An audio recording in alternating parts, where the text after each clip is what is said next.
Making the player care about a video game character is extremely difficult. It involves both managing the character's emotions and thoughts within a large story and making the things they say meaningful and connective.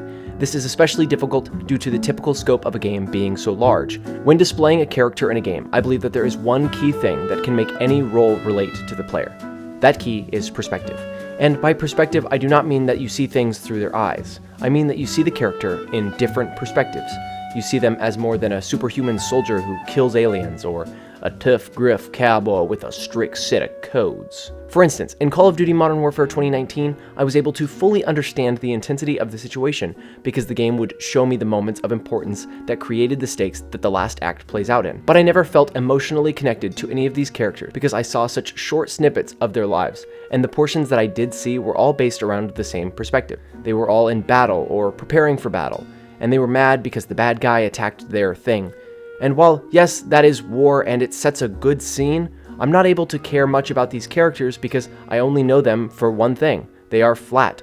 And this flatness makes me feel like I am playing a video game. But Call of Duty isn't alone, and more often than not, characters end up feeling like this because spending lots of time developing a character for things other than the things that happen within gameplay is boring. We as the player don't want to sit through a cutscene for 2.5 hours, no matter what Kojima thinks. But how can you show the character from more than one perspective while also maintaining the pace and keeping the gameplay entertaining? Look no farther than Bubsy 3D.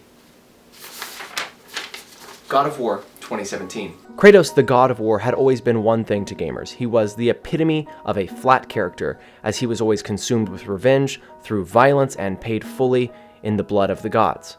Kratos stood side by side with the Doomslayer to epitomize what a flat character truly was. But in 2017, the day of reckoning came for Kratos.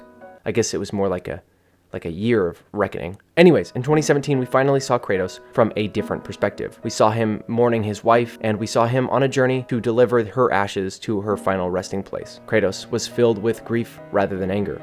This journey of Kratos's also tasked him with teaching his son to become a man while making this trip. It is an entirely different angle of a character that we had previously only seen so flatly. But the game doesn't ever act like this is a different Kratos than before. He is still just as violent and tough as ever.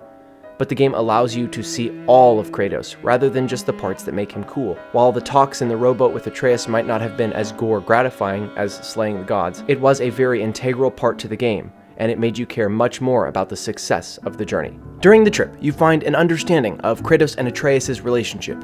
You find an appreciation for their bond, and upon reaching the end of their journey and spreading Faye's ashes, Kratos has transformed in your head from a violent, rage-filled monster to a violent, rage-filled, compassionate father.